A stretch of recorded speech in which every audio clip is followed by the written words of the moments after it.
Saludos, muy buenas tardes. Estamos aquí para presentarle el tema que se trata sobre herramientas estadísticas para la minería de datos, presentado por Roberto Carlos Acosta. Todo. En primer lugar, debemos de tener claro lo que son los cálculos de parámetros estadísticos, que en esto lo utilizamos o es una etapa fundamental para comprender lo que son los comportamientos, la información que antes se aplica sobre cualquier modelo predictivo de clasificación.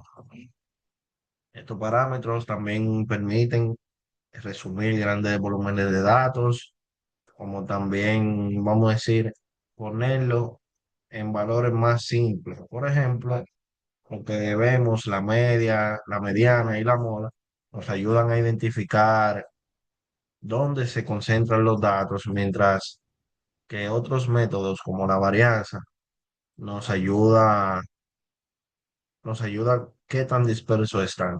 Entonces, tenemos aquí en primer lugar las medidas de tendencia central, también y de dispersión. Vemos aquí un punto muy claro que viene siendo la media. ¿Qué hacemos con la media? La media suma los valores y lo divide por su cantidad total. La mediana, en cuanto a este valor central, vamos a decir, se ordena con los datos. En cambio, que la moda valora o el valor que se repite se usa, vamos a decir también que se usa con mayor frecuencia en la aparición. Esto en la minería de datos, eso lo vemos cuando trabajamos con datos categóricos. Eso es algo muy importante que tenemos que tener en cuenta. Ahora también nos vamos a basar sobre las medidas de dispersión, que estas nos indican qué tan separados o dispersos están los dos, vamos a decir, de un valor a otro. Por eso tenemos el rango que nos diferencia entre el valor máximo y el valor mínimo. Y la varianza, o uno de ellos, la varianza, que también nos mide qué tan alejados están los datos respecto a la media. Y por último, la desviación estándar. ¿Qué vemos con esta? Que esta nos permite entender la dispersión entre la misma de las unidades de los datos, y también es la raíz cuadrada de la varianza. En esta o en la minería de datos, con la desviación estándar es clave para detectar las anomalías que podemos ver dentro de las prácticas, o dentro de los análisis que estaremos realizando. Entonces, también vemos o pasamos al tema que viene siendo las técnicas bayesianas. Que vemos con esto? Que es algo muy importante, que la gente se puede decir que lo pasa por alto. Y entendemos de que no, que esto viene siendo un enfoque estadístico. Esto viene siendo un enfoque estadístico que nos puede ayudar, vamos a decir, o que nos ayuda a realizar las predicciones o las probabilidades que podemos tener. A diferencia de otros modelos, obviamente, que esto nos permite asignar etiquetas, vamos a decir, valores a los nuevos datos que estaremos calculando. Esto no que tiene problema, pero entendemos de que, o sea, su principal ventaja viene siendo la adaptabilidad que se puede decir, que puede analizar o se puede adaptar sobre las diferentes probabilidades que podemos ver en vamos a decir, en nuestro análisis. También esto existe varios tipos, obviamente, o que viene siendo que los clasificadores de las redes bayesianas o la regresión logística bayesiana, esta clasifica o viene siendo que esta permite incorporar a nuevos datos simplemente actualizando la probabilidad de previa.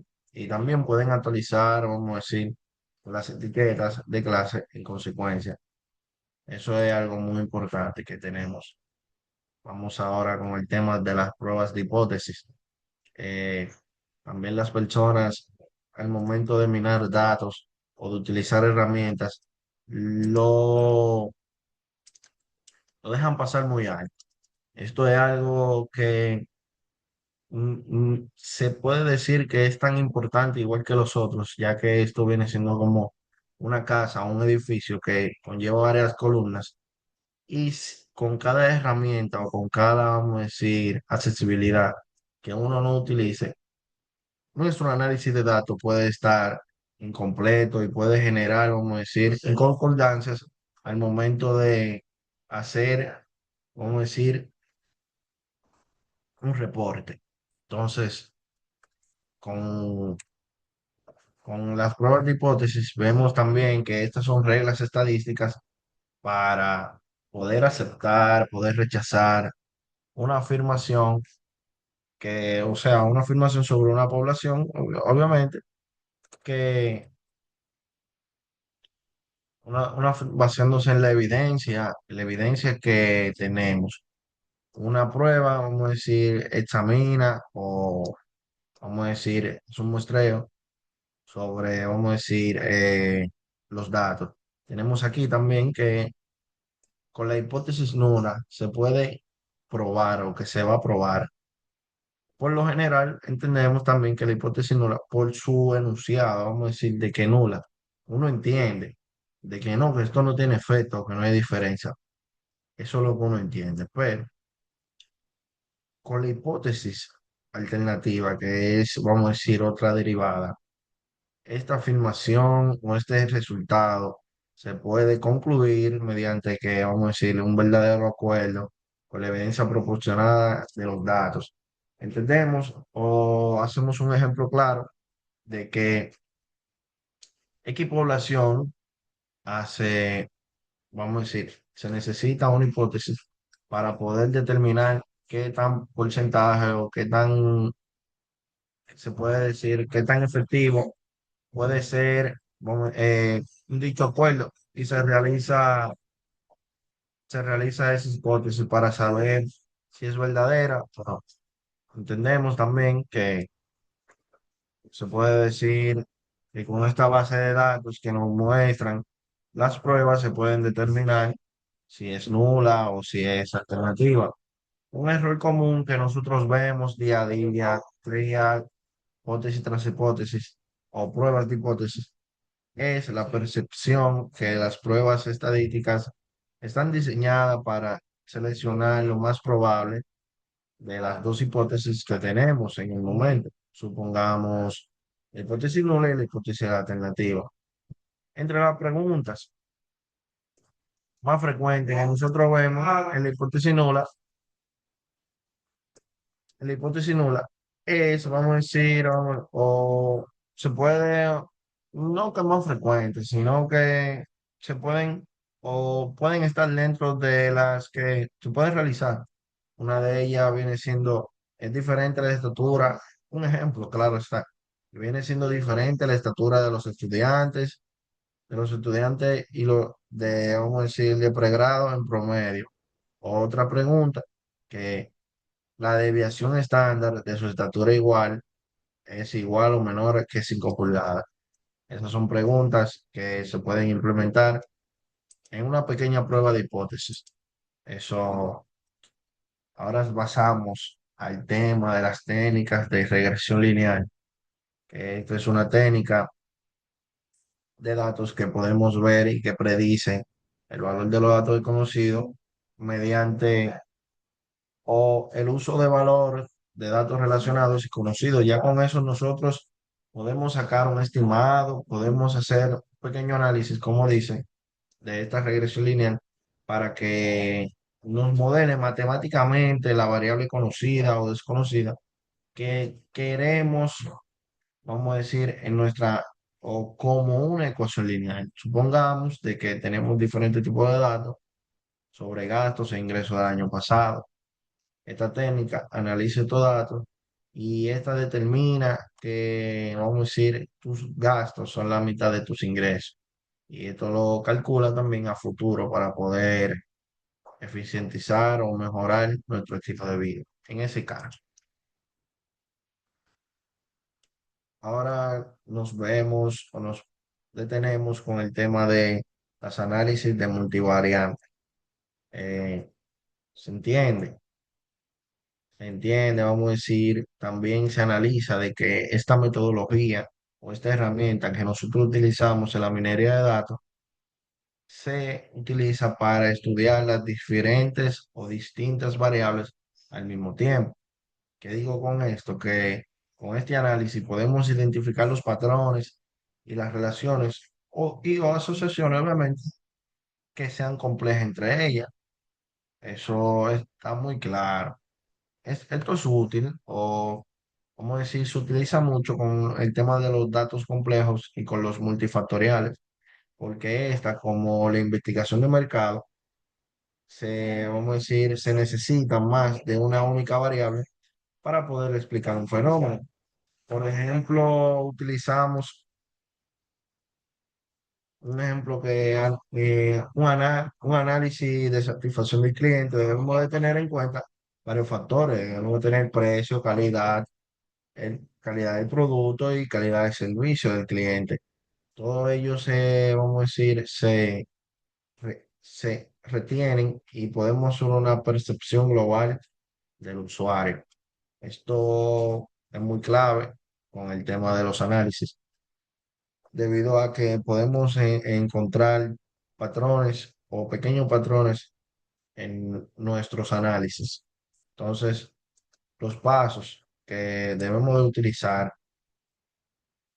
los pasos que debemos de utilizar para esto viene siendo que la preparación de los datos, la preparación de los datos que viene siendo la etapa inicial para, vamos a decir, que debemos recopilar, debemos organizar también los datos.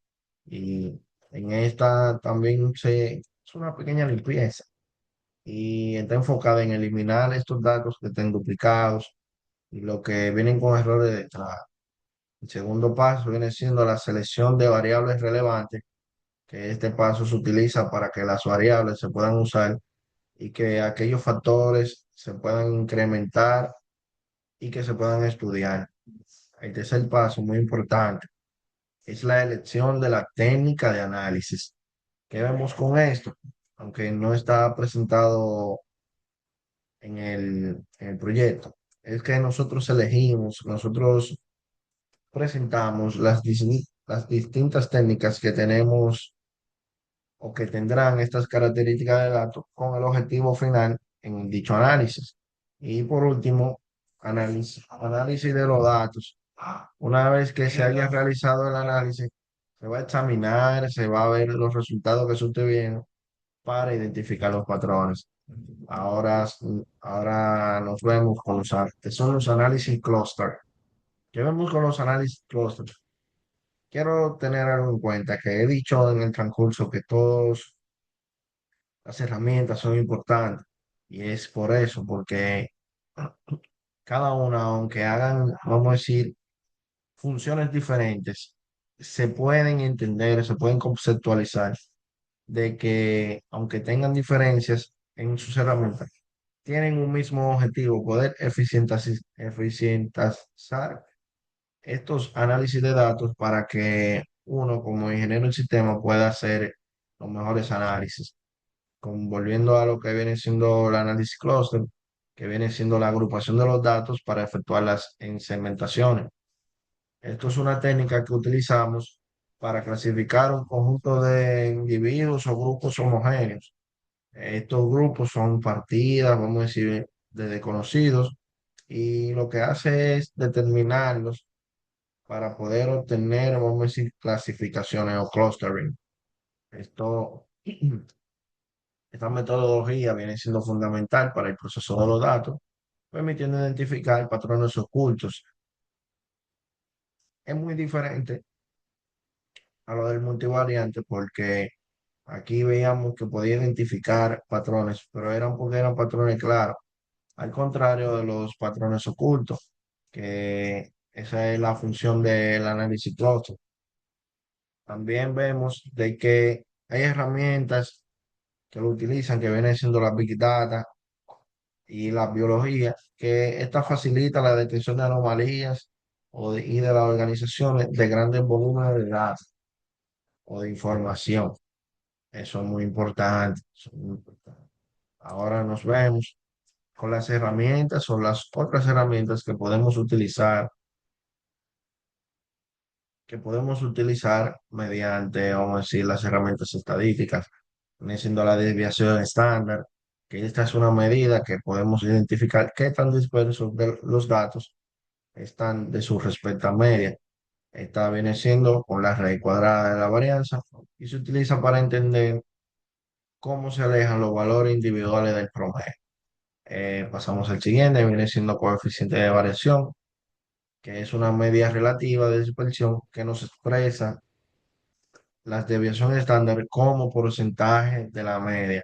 Esta se utiliza también para comparar la variabilidad entre conjuntos de datos que tienen diferentes, vamos a decir, unidades de escala. Esto viene siendo, o lo utilizan mucho en los estudios económicos y financieros, donde se evalúa el nivel de riesgos o, vamos a decir, la variabilidad en una relación de promedio. El kurtosis. Esta es una media o una medida estadística que nos describe la forma de una distribución de datos, específicamente, vamos a decir, del grado de concentración y en los extremos. Esta nos indica si los datos presentan valores atípicos extremos con una mayor o menor frecuencia que una distribución normal. La asimetría o skewness, esta nos mide el grado de inclinación o la falta de simetría, todo lo contrario al kurtosis, que con esta falta de simetría se puede encontrar una distribución de datos. Y si la distribución tiene una cola más larga hacia la derecha, se considera que es una simetría positiva. En cambio, si se está más inclinada a la izquierda, entendemos de que es negativo. Y por último, los percentiles y los cuartiles. Esto nunca se puede quedar en las herramientas estadísticas, que vienen siendo que los percentiles dividen los conjuntos de datos ordenados entre 100 partes iguales, mientras que los cuartiles lo dividen, vamos a decir, en cuatro partes. Estas medidas nos permiten identificar la posición relativa de un valor de un centro, vamos a decirlo, de un conjunto de datos y se utilizan ampliamente en las evaluaciones académicas, análisis salariales y estudios estadísticos para comparar posiciones relativas dentro de una población. Entonces, muchísimas gracias por prestar atención sobre el tema de las herramientas estadísticas en la minería de datos.